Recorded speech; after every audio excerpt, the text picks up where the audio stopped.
ભગવાન પોતાનું સ્થાન યાદ અપાવતા હોય છે કે મારું પદ, મારું સ્થાન શું છે, એનાથી વધારે તમને મારું સામર્થ્ય નથી કરી લીધું ને, એટલે પ્રભુ એનું દમન કરે છે.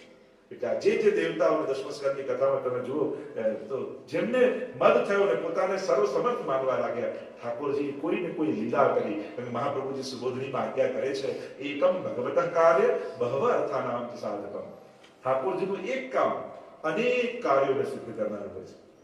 કરે એક વસ્તુ પણ એનાથી કેટલાનું ભલું થઈ જાય, કેટલાનું સારું થઈ જાય, કેવી લીલાઓ થઈ જાય. એમ ઠાકોરજી ઇન્દ્રમાન ભંગ કરી એમનું તો દમન કરે છે, ઇન્દ્ર દેવતાનું, પણ સાથે સાથે વ્રજવાસીઓને અનન્ય આશ્રયનું પણ દાન કરી દે છે. એમને પણ સમજાઈ જાય છે કે અમારે કોનો આશ્રય કરવો છે. જે પોતે રાગ દ્વેષ વાળા છે એનું ભજન કઈ રીતે થઈ શકે? ઇન્દ્ર ભજ્યા ત્યાં સુધી સારા, જે દિવસે ન કર્યું એટલે બગડી ગયું. આ જ દેવતા વૃત્તિ છે. આ દેવતા વૃત્તિ એટલે ભગવાન દમન કરે છે કે જ્યાં કેવલ વ્યવહારની પ્રધાનતા, મને સાચવો તો તમને સાચવ્યું, જે દિવસે મારું ધ્યાન ના રાખ્યું બધાનું એક કરી નાખ્યું. આ દેવતા વૃત્તિ છે. અને એટલા માટે જ્યાં સુધી ઇન્દ્ર યાદ કરતા હતા ત્યાં સુધી વર્ષા કરી, અને જ્યાં ખબર પડી કે યજ્ઞ નથી કરવાનું અને મારું અપમાન, અને અહંકારી અપમાન જલ્દી લાગી જાય, વાતે વાતે લાગી જાય. ઘણા તો આપણને ખબર જ ન હોય, આપણે કર્યું ન તો ખોટું લાગીને બેઠા. એટલે આટલા બધા હતા, બધા જોડે વાત કરીને અમને પૂછ્યું નહીં, તો પાછળ ભીડમાં ના દેખાયા, ઘણી વાર રહીએ ગયા હોય. પણ ઘણી વાર આપણો જ અહંકાર આપણને વારે ઘડીએ ચોટ પહોંચાડી દે છે. ક્યાંક આપણો જ મદ આપણા અપમાનનું કારણ બની જતો હોય છે. એટલે જીવનમાં એ જ વિચાર કરવો કે આપણે ભક્તિ કરનારા લોકો છે, આપણે વૈષ્ણવ છે, આપણે દાસ બન્યા છે. બ્રહ્મ સંબંધ લેવું એટલે શું? દાસ બનવું. અને જીવનમાં એ જ અઘરું છે. દાસ બનવું જ કઠિન છે. આ દાસ ધર્મ કઠિન છે, કારણ કે કેટલો મદ છોડવો પડે. અને આપણી તકલીફ શું કે ભગવાન આગળ કદાચ છોડી દઈએ, પણ જીવો આગળ, સમાન વૈષ્ણવ આગળ, સમાન વ્યક્તિઓ આગળ આપણો મદ નથી છોડી શકે. અને એ ખરાબ નથી, નેચરલ નોર્મલ વ્યક્તિ આવા જ હોય. નોર્મલ વ્યક્તિ એવી રીતે જ હોય, પણ આપણે નોર્મલ નથી રહેવું, આપણે શ્રેષ્ઠ બનવું છે. તો એક છે અધમ, એક છે સામાન્ય, અને એક છે શ્રેષ્ઠ. તો મનુષ્યત્વનું એ જ વિશેષતા છે કે એ મહાન પણ બની શકે છે, અધમ પણ બની શકે. તો ઠાકોરજી જ્યારે આપણને સ્વીકારે છે એટલે આપણને એક મોકો મળે છે ઉત્તમ બનવાનો. તો ઉત્તમતા સાધી શકીએ છીએ આપણે, એ વિચાર કરવાનો. તો જ્યારે ઇન્દ્રના યાગનો બંધ કર્યું ને ભગવાને કહ્યું કે ગોવર્ધન યાગ કરીએ, આ પ્રગટ દેવ ગિરિરાજ બાબા બિરાજે છે, આપણી સમક્ષ બિરાજે છે. કહ્યું પણ ઇન્દ્ર નારાજ થશે. કહ્યું કે ગિરિરાજજી આપણું રક્ષણ કરશે. અને જે પ્રસિદ્ધ કથા છે વિસ્તાર નથી કરતો, પણ ત્યાં જ્યારે કોપાયમાન થયા ઇન્દ્ર દેવ અને વર્ષા ધોધમાર થઈ છે, ઠાકોરજી ગિરિરાજ બાબાને પોતાની કચરી આંગળીમાં ધારણ કર્યા છે, સર્વ વ્રજવાસીઓને આમંત્રિત કર્યા છે મારા શરણે આવો. અને બધા જ વ્રજવાસીઓ ગાયો આદિ બધું જ લઈ ઠાકોરજીના શરણે ગિરિરાજજીની ધરેટીમાં પહોંચી ગયા છે. કારણ જે બચાવનારો છે એ આપણો પ્રભુ છે, અને જેને પ્રભુ બચાવે છે એનું અહિત કોણ કરી શકે? તમને જો એ ભરોસો છે કે મને બચાવનારા ઠાકોરજી છે, તો તમારું કોઈ અહિત નહીં કરી શકે. આ ભરોસો સતત નાની નાની વાતો જીવનમાં યાદ રાખીને એ તો બહુ મોટું બળ આપણને જીવનમાં આપી દેતા. આપણે આટલું સાંભળીને વાંચી જઈએ છીએ, વાંચી નાખીએ છીએ, પણ રાખતા નથી. આ તો ક્યાંનું વાંચી નાખ્યું, ચલે શું, આ તો ક્યાંનું વાંચી નાખ્યું, બધું વાંચીને નાખી જ દઈએ છીએ. રાખ્યું નથી મેં. બસ આ તમે કોના ભરોસે જીવો છો? આપણું જીવન કોના ભરોસે એના કારણે છે. તમને શું લાગે? તમે રોજ જમો છો એટલે જીવો છો? તમે ઓક્સિજન લો છો એટલે જીવો છો? તમે દવાના ભરોસે જીવો છો, ડોક્ટરના ભરોસે જીવો છો? તમે સગા સંબંધીઓને કારણે જીવી રહ્યા છો કે આ બધાની ઊંઘ છે એટલે જીવો છો? કે તમને સતત એ ભાન છે કે ઠાકોરજી મારા જીવનને ચલાવનારા છે, ભગવાન આશ્રયથી જીવો છો? બસ આટલી નાની વાત જો પ્રતિક્ષણ યાદ રહે ને, ઠાકોરજીના ભરોસે જીવો છો. અને જે ભગવાનના ભરોસે જીવે છે ને, ભગવાન એનું બધી મનોકામનાઓ પૂર્ણ કરે છે. એ બંધાયેલો છે, એને કરવી પડે છે, કારણ કે એને વચનો આપ્યા છે, એને એગ્રીમેન્ટ કરેલું છે કે અનન્યાસિંદેતો મામ યે જના પર્યુપાસતે તેષામ નિત્યાભિયુક્તાનામ યોગક્ષેમં વહામ્યહમ. પ્રભુ એગ્રીમેન્ટ કરીને ગયા છે, જે મારો થશે એનું બધું જ કરીશ. આપણે તો એટલું જ સાબિત કરવાનું છે કે આપણે એના છે. અને સાબિત કોની આગળ કરવાનું છે? આપણે આપણી જોડે જ સાબિત કરવાનું છે. આપણી મનબુદ્ધિ જોડે જ આપણે સતત એમને સાવધાન કરવાના છે, જોજે તું ઠાકોરજીનો છું, જોજે તું ઠાકોરજી. બસ મનને આટલી ટકોર કરતા રહેવું, આટલી ટકોર કરતા રહેવાની, વાતે વાતે તું પ્રભુનો છો, તું બીજી ક્યાંય ફસાઈ નથી. બસ મહાપ્રભુજી એટલે તો અંતઃકરણ પ્રબોધ કેવો સુંદર ગ્રંથ મહાપ્રભુ છે. એકવાર ક્યારેક ભવિષ્યમાં 16 ગ્રંથ ઉપર આપણે કથા કરીશું. 16 ગ્રંથો ઉપર કથા થાય, કારણ કે આપણે તો 2-3 ગ્રંથો તો જાણીએ છીએ, પણ આગળના નિરોધ, લક્ષણ, સંન્યાસ, નિર્ણય, જલભેદ, આ બધા કેવા સુંદર સુંદર ગ્રંથો છે. અંતઃકરણ પ્રબોધ પોતાના અંતઃકરણે ઠાકોરજીએ 3 વાર પ્રભુએ મહાપ્રભુજીને આજ્ઞા કરી કે આપ લીલામાં પધારવા છે. યાપી મધુવને અને ગંગા સાગરમાં, ગંગા સાગર સંગમે યાપી પશ્ચાત મધુવને, એમ અંતઃકરણ પ્રબોધમાં મહાપ્રભુજી આજ્ઞા કરે છે. અને 2 વાર આજ્ઞા ન માની મહાપ્રભુજી, કારણ હજી ભાગવતજીની ટીકા કરવાનું બાકી છે, સુબોધજી લખવાનું બાકી છે, અને અમુક લીલાથી વિખૂટા પડેલા નિજ ભક્તોને હજી શરણે લેવાના બાકી છે. પણ મનમાં એ ખેદ થાય છે કે અરે મેં ઠાકોરજીની આજ્ઞા ન માની. અને આ ખેદ એટલો બધો મહાપ્રભુજીને થઈ રહ્યો છે કે પ્રભુએ આજ્ઞા કરીને મેં માની. કારણ કે આ તો મહાપ્રભુ છે ને, પ્રભુ અને મહાપ્રભુ તો દૈવી જીવો માટે પધાર્યા છે, એટલે દૈવી જીવોને કૃપાનું દાન કરવાને, એમના ઉદ્ધારનો સંકલ્પ લઈને પધાર્યા છે. પણ મનમાં ખેદ થઈ રહ્યો છે, અને એટલે અંતઃકરણ બદ વાક્યમ સાવધાન તયા શૃણુ કૃષ્ણાત પરમ નાસ્તિ દૈવમ વસ્તુતો દોષ વર્જિતમ ચાંડાલ ચેદરાજ પત્ની જાતા રાજ્ઞા ચ માનિતા કદાચિત અપમાને વા ભૂલતકાક્ષતિર ભવે. આ એટલું સુંદર અદ્ભુત રીતે મહાપ્રભુજી પોતાના અંતઃકરણને ઉપદેશ આપે છે. બીજા બધા ગ્રંથો કોઈને કોઈ વૈષ્ણવને નિમિત્ત બનાવીને ઉપદેશ આપે છે, પણ અંતઃકરણ પ્રબોધ મહાપ્રભુજી પોતાના અંતઃકરણને સમજાવે છે. તું સાવધાનતાથી સાંભળ, કૃષ્ણ સિવાય આપણું કોણ છે, ઠાકોરજી સિવાય આપણું શ્રેય કરનારું કોણ છે. એટલે મનને વારે ઘડી એક જ વાત સમજાવવાનું, તું ઠાકોરજીનું છે, બસ એટલું યાદ રાખે, બધું ધર્મનો સાર આવી છે. તો જ્યારે શરણે ગયા છે અને પ્રભુએ સર્વ વ્રજવાસીઓને અનન્ય આશ્રયનું દાન કર્યું છે, અને 7 પ્રકારના અન્યાશ્રયો જે વ્રજવાસીઓને લાગ્યા હતા, એ 7 દિવસમાં 7 પ્રકારના અન્ય આશ્રયો એમને થાય અવૈદિક, લૌકિક, પારલૌકિક, પિતૃ, આ બધા 7 પ્રકારના જે અન્યાશ્રયોની ચર્ચા સુબોધનીમાં મહાપ્રભુજી કરી છે, એ બધા જ છોડાવી. પ્રભુના શરણે જશો તો કોઈ કમજોર પાસે ગયા છો ને, તો પ્રભુ એને સામર્થ્ય આપીને તમારું કામ કરાવી દેશે. આપણને આની પાસે જઈશું તો જ થશે. ઘણી વાર એવું થાય કે સાવ નાનો વ્યક્તિ હોય, એ એવું મોટું કામ કરી આવે કે આપણને કલ્પના ન હોય કે આ કરી શકશે. પણ સામર્થ્ય આપનારા ઠાકોરજી છે, એ નાનાને મોટો કરનારા ઠાકોરજી છે, અને એમને ક્ષણવાર પણ લાગતી નથી. અને એટલા માટે વ્યક્તિ નાના મોટા હોઈ શકે, પ્રભુ પર ભરોસો તો મોટો જ રાખો. એમાં પછી નાનો મોટો નહીં કરો, એમાં તો પ્રભુ સર્વ સમર્થ હોય, એ સર્વ સમર્થ છે. અને એટલે તો નિશ્ચિત પ્રતાપ નથી, એટલે નિશ્ચિત થઈ જાઓ, એટલે તમે જેની શરણે છો એ સર્વ સમર્થ છે, સર્વદા સમર્થ છે, સર્વમાં સમર્થ છે. એ દરેક ક્ષેત્રમાં હંમેશા. ઘણી વાર કોઈ વ્યક્તિ 5 વર્ષ સમર્થ હોય, પછી 5 વર્ષ ના હોય, પાછું કહીએ જાય, એમ એનું સામર્થ્ય બદલાતું રહે. પ્રભુ સર્વ સમર્થો હિ તતો નિશ્ચિત પ્રતાપ છે.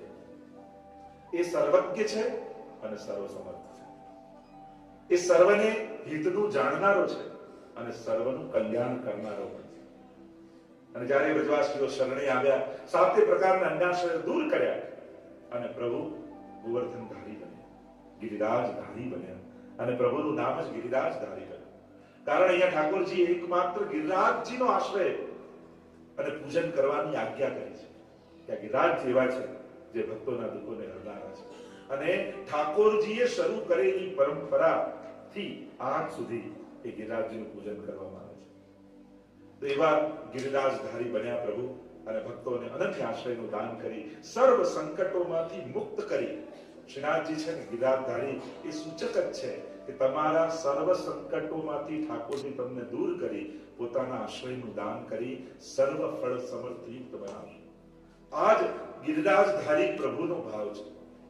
કારણ કે જે સંકટ આવ્યું વ્રજવાસીઓ પર, પ્રભુએ ગિરિરાજ ધારણ કરી ભક્તોને સંકટમાંથી મુક્ત કર્યા. શરૂઆત જ ખૂબ અદ્ભુત રીતે કરી કે તમે જેનું આ અષ્ટક બોલવા જઈ રહ્યા છો, તો આપણે ત્યાં અષ્ટકની પણ એક પરંપરા છે. સંસ્કૃત સાહિત્યમાં અનેક પ્રકારના સ્તોત્રો હોય છે, એમાંથી આ એક અષ્ટકની પરંપરા છે. આપણે ત્યાં કેટલા પ્રકારના યમનાષ્ટક, ગિરિરાજધાર્યાષ્ટકમ, અનંતકુમારાષ્ટકમ, એવા અનેક પ્રકારના અષ્ટકો છે. 8 શ્લોકમાં જે સ્તુતિ કરવામાં એને અષ્ટક કહેવામાં, 8 શ્લોક દ્વારા સ્તુતિ કરવામાં. યમનાષ્ટકમાં 9મા શ્લોકમાં ફલ છે, સ્તુતિ 8 શ્લોકમાં. એમ અષ્ટકની એક પરંપરા હતા, ગિરિરાજધાર્યાષ્ટકમ. આ અષ્ટક, તો એ અષ્ટકમાં જેની વંદના, જેની ગાથા ગાવામાં આવી છે, એ સેવ્ય, એ આરાધ્ય, એ ગિરિરાજધારી, એ ગોવર્ધનધારી, એ શ્રીનાથજી, એ શ્રી કૃષ્ણ કેવા છે, એના સ્વભાવને સમજાવતા પહેલી જ લાઈનમાં, પહેલા જ શબ્દમાં કહ્યું, ભક્તાભિલાષા ચરિતાનુસાર. તમે કોની ગાથા ગાવા જઈ રહ્યા છો, કોની વંદના કરવા જઈ રહ્યા છો, એ છે કેવો? તો કે ભક્તોની અભિલાષા અનુસાર ચરિત્ર કરવા વાળા. એટલે કે ભક્તો જેમ ઈચ્છે એ રીતે ચાલવા વાળા. એટલે કે ભક્તોના સુખાર્થ સઘળી લીલાઓ કરનાર. તમારો જેવો મનોરથ, તમારી જેવી ભાવના, ઠાકોરજી એ રીતે ચાલશે. આપણે એટલે તો નવરત્નમાં પણ મહાપ્રભુ નિજેચ્છા કરી શકે. એના બે અર્થ આપણા આચાર્યો ટીકામાં કર્યા. એક નિજ પોતાની ઈચ્છા પ્રમાણે ચાલનારા, અને બીજો અર્થ એ કર્યો નિજજનોની ઈચ્છા પ્રમાણે કરનાર. નિજેચ્છા કરીશતી, એટલે કે ભક્તો જેવી ઈચ્છા કરે, ભક્તો જેવી કામના અને ઈચ્છા રાખે એ પ્રમાણે ચાલનારા ઠાકોરજી છે. એટલે કે તમારા સેવ્ય પ્રભુ એ હવેલીમાં બિરાજે, તમારા ઘરે બિરાજે, સ્તોત્રમાં બિરાજે, પણ આ પુષ્ટિ પુરુષોત્તમ કેવા છે? તમારી ઈચ્છા અનુસાર ચાલશે. તમે જેવો ભાવ કરશો, તમારા સતત દુઃખનું નિવારણ કરનારા ઠાકોરજી છે. અને આખા ગ્રંથ હોય, ભાગવતજી હોય, મહાભારત હોય, રામાયણ હોય, જેટલા આપણા ધર્મશાસ્ત્રોને જુઓ, ઠાકોરજી હંમેશા પોતાના ચરિત્ર દ્વારા પ્રતિપાદન કર્યું છે કે હું ભક્તાભિલાષા ચરિતાનુસાર, હું ભક્તોની અભિલાષા અનુસાર ચાલનો. તમે જુઓ, દ્રૌપદીના ચીર ખેંચાતા હતા, બધા જ સંસારના કહેવાતા સગાઓ પાસે ગઈ. સામર્થ્ય હોવા છતાં કોઈ આશ્રય ન આપી શકે. ઘણીવાર જીવનમાં સંકટ આવે તો ચારે બાજુથી આવે, સુખ આવે તો ચારે બાજુથી આવે, અને એવા સંજોગો થઈ જાય માણસના કે એમ થાય કે આમાં મારો સહારો કોણ મારી રક્ષા કરે? અને માણસ એ જ સમયે સંસારનો પરિચય એને થતો હોય છે. જો ઘણીવાર વિપરીત સંજોગોમાં જેમ સોનાની કસોટી ઘસીએ ત્યારે થાય, એમ સંસારની કસોટી ઘસાઈએ ત્યારે થાય. જ્યારે માણસ ઘસાયો હોય, સંકટમાં હોય, વિપત્તિમાં હોય, ત્યારે એને સંસારનો નિસ્સારતાનો એને પરિચય થાય કે આ સંસાર કેવો છે. આપણને એમ હતું કે આપણને સાચવે છે, પણ જ્યારે સમજાય કે હું એને નથી સાચવતો તો એ મને સાચવતો નથી. વ્યવહાર પ્રધાન છે એ સંસાર, અને કૃપા પ્રધાન છે ભગવાન. જો આ લૌકિક, એ તો હવે આચાર્ય કહેતા કે 3 પાયાની ખુરશી છે. પાયો 4 ખુરશી પર પાયામાંથી ચોથો ના હોય, 3 પાયાની ખુરશી હોય તો ડગ ડગ ડગ ડગ ડગ ડગ થયા જ કરે. તમારે એને બેલેન્સ કરીને બેસવું પડે કે પડી ન જાય. સંસાર એવો જ છે કે તમે બેલેન્સ કરીને ચાલો તો તમારી જોડે ટક્યો. પણ આ લૌકિક 3 અક્ષર, લૌકિક 3 અક્ષરનો ખુરશી, પણ એમાં એક અક્ષર જોડી દો અને એ છે અ, એટલે અલૌકિક, તો 4 પાયાની ખુરશી થઈ જાય. જીવન સ્થિર થઈ જાય. સ્થિરતા માટે અલૌકિકતા સિવાય જીવનની સ્થિરતા પ્રાપ્ત નથી થતી. અને એટલા માટે વિપત્તિઓ અને સંકટો એને ગભરાવવું નહીં, એ જીવનનો સાચો પરિચય આપણને કરાવે, સારનો પરિચય કરાવે છે. અને એટલા માટે ઠાકોરજી તો સતત, તમે બધા જ કથાઓમાં જોઈ લો, ભાગવતજી આદિની, એ ભક્તાભિલાષા ચરિતાનુસારી, ભક્તોની અભિલાષા અનુસાર ચાલનારા છે. ઉત્તરાને જ્યારે બ્રહ્માસ્ત્ર છોડવામાં આવ્યો અશ્વત્થામા દ્વારા, અને ગર્ભ ઘડી રહ્યો હતો, પાંડવનું છેલ્લું વંશ સમાપ્ત થવાના આરે હતું, અને ત્યારે અંકુષ્ઠ માત્રનું રૂપ ધરીને ઠાકોરજીના ગર્ભમાં પ્રવેશીની રક્ષા કરી. ઠાકોરજી તો ક્યાં ક્યાં કેવા કેવા રૂપે આપણી સામે આવીને ઉભા થઈ જાય છે. આપણે ઓળખી નથી શકતા એ જુદી વાત, બાકી એ કોઈ ને કોઈ રૂપે આપણી સાથે હોય છે. અને ભરોસો રાખીએ છીએ તો ઠાકોરજી બધેથી પાર કરે છે, પ્રભુ જ કરનારા છે.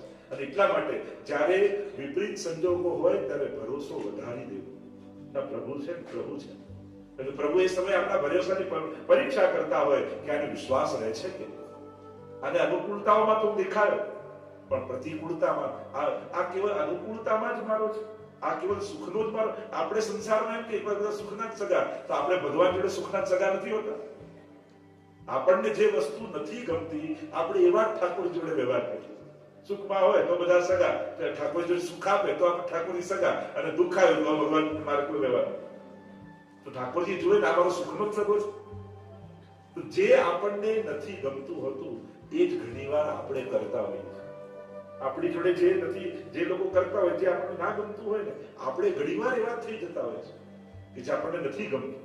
તો કમથી કમ આપણને ન ગમતી વસ્તુ તો બીજાને ના આપી.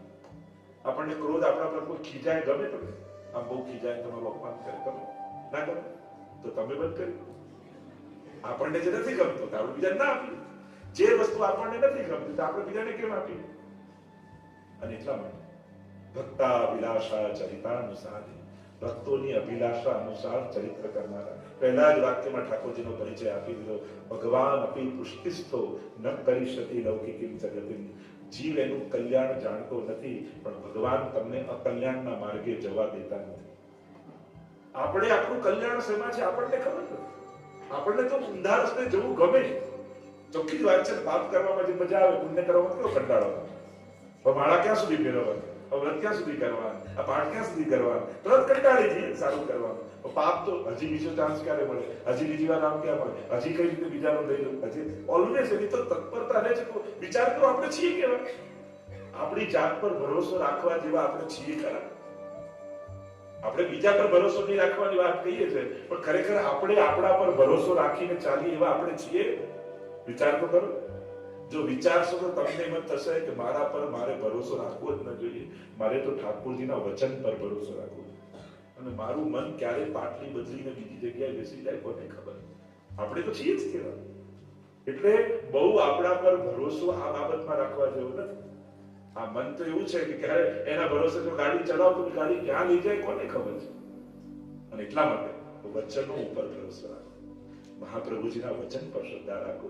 ક્યાંક મારું મન એમના વચનોથી વિપરીત તો નથી જતું ને, એ ચેક કરતા.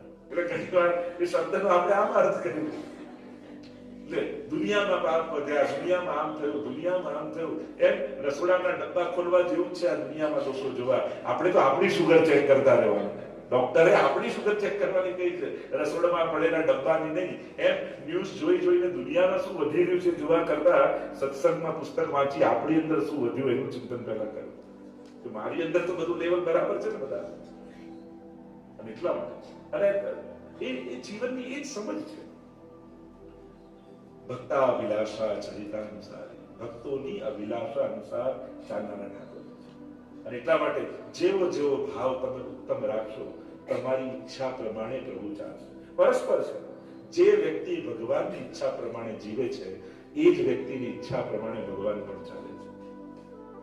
ભક્તાભિલાષા ચરિતાનુસાર, નિજેચ્છા નિજજનોની ઈચ્છા પ્રમાણે. આજે આને કેવો મનોરથ છે. જો આપણા ભાવ પ્રમાણે તો ઠાકોરજી બાલક બનીને બેઠા, નહીં તો દુનિયાનો પિતા છે, એ જગતનો નાથ છે. હમ વૈશ્વાનરો ભૂત્વા પ્રાણીનામ દેહમાં સુત. તમારા ખાધેલા અન્નને જે પચાવનારું છે એને તમે ભોગ કરો છો, અને એ આરોગ્ય છે.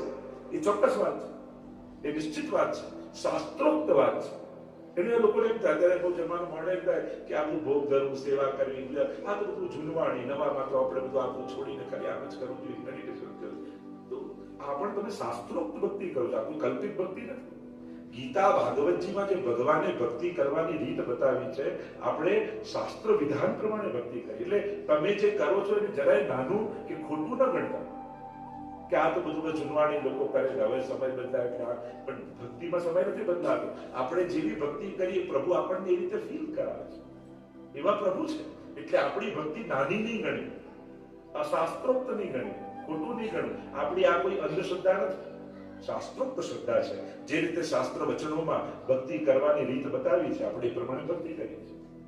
એટલે કોઈની આગળ પોતાને નાના બી નહીં ગણવા, સંકોચ નહીં કરવો. તમે જે રીતે ભક્તિ કરો છો, તમે શાસ્ત્રમાં લખેલી ભક્તિ કરો છો ને, તમે કહી શકો છો સ્પષ્ટતાથી કે અમે શાસ્ત્ર વિધાન પ્રમાણે ભક્તિ કરીએ છીએ.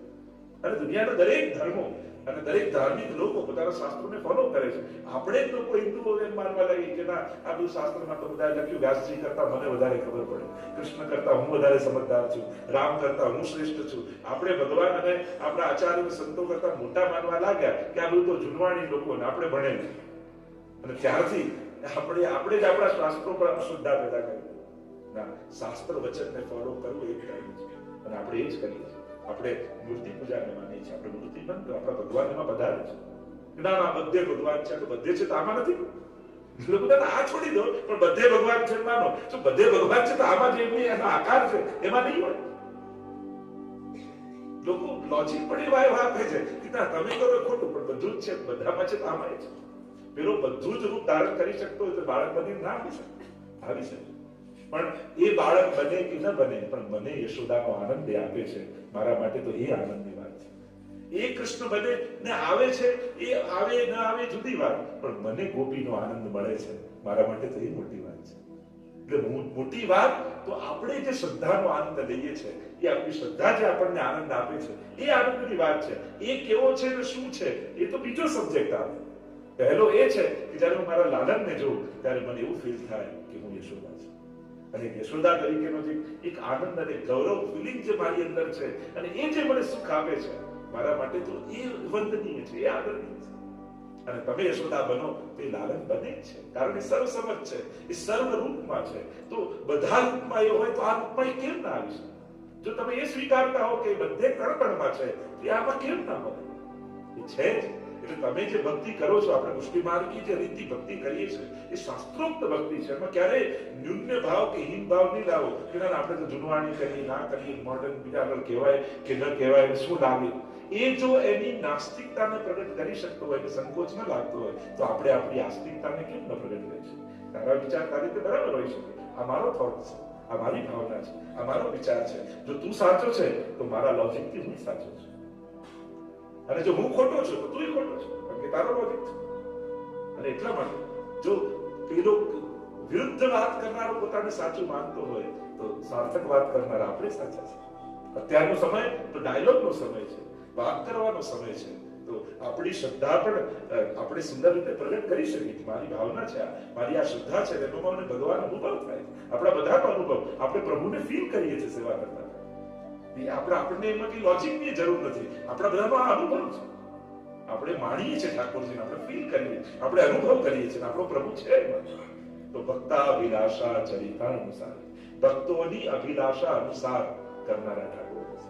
અને વાર્તા સાહિત્યમાં તમે જુઓ તો જ્યાં જ્યાં એવા ભક્તો, તમે ગજ્જન દાવનની વાર્તામાં જુઓ કે અક્કાજી પીડા પાના લેવા માટે મોકલ્યા, તો બીજે બધે એવું જોયું છે કે ભગવાન વગર ભક્ત ન રહે, પણ અહીંયા તો ભગવાન ભક્ત વગર રહેતો નથી. ત્યાં મૂર્છિત થઈને પડી ગયા ગજ્જન દાવન, પ્રભુ તું દૂર થયો. અને અહીંયા ઠાકોરજી રાજભોગનો થાળ ધરેલો છે, પણ આરોગતા નથી. મારો ગજ્જન આવશે ત્યારે હું રાજભોગ આરોગ. ભક્તાભિલાષા અનુસાર એટલે જે ભગવાનને ભક્તો વગર ચાલતું નથી, એવા ઠાકોરજી આપણા એમને તમારા વગર ચાલતું નથી. આપણને ચાલી જાય છે એના વગર, પણ એ એવો છે કે એને તમારા વગર બનતું. અમારા ગોપાલ પ્રભુને એવું છે, થોડા દિવસ પણ કોઈ વૈષ્ણવ દેખાય નહીં, કે કાયમ સેવામાં આવતા હોય, તો મારા ઠાકોરજીને ચિંતા થાય કે ગયા ક્યાં.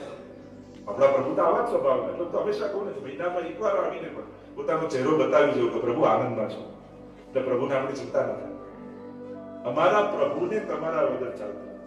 આ દર્શન પણ તમને એમ લાગે છે કે તમારા માટે ખોલીએ છીએ, ના, આ દર્શન ખોલીએ છીએ એના માટે કે એને વૈષ્ણવ દેખાય ને એને આનંદ થાય. પુષ્ટિ માર્ગની તો આખી ભાવના જ જુદી છે. અહીંયા તમે ઠાકોરજીને જોઈને આનંદિત થાઓ, એ તો ગૌણ બાબત છે. અહીંયા તો ઠાકોરજી માટે દર્શન ખુલે છે, અને વૈષ્ણવને જુઓ. અને એટલા માટે લગભગ તમે નિજ મંદિરના દ્વાર જોશો તો અંદરની તરફ ખુલતા છે. લગભગ દ્વાર એવા હોય કે અંદર નહીં, એટલે ઠાકોરજી દ્વાર ખોલે છે વૈષ્ણવને જોવા માટે. આપણે ત્યાં લગભગ બીજી સ્વરૂપવાદી માં શું કામ મીટર નહીં કરતા, એટલે ઠાકોરજી અંદરથી દરવાજો ખોલે છે. મારા વૈષ્ણવને જોઈએ કેટલો સમય થઈ ગયો, આ ભોજન કરવામાં, છાક આરોગવામાં એટલી વાર થઈ કે મારા વૈષ્ણવને જોઈએ કેટલે દિન વેચું ગયે તેનું દેખે. પ્રભુને તાપ થાય અને પ્રભુ વૈષ્ણવને જોઈને આનંદિત થાય. આપણે ત્યાં તો એટલે જ ગુસાઈજીની પણ એવી પ્રતિજ્ઞા હતી કે એક દિવસમાં એકવાર કોઈ એક જીવને પણ બ્રહ્મ સંબંધ ના આપે તો આ ભોજન ન કરતા, એવો નિયમ હતો. જીવને શરણે મોકલીને અને ઠાકોરજીને શરણે લઈને આનંદ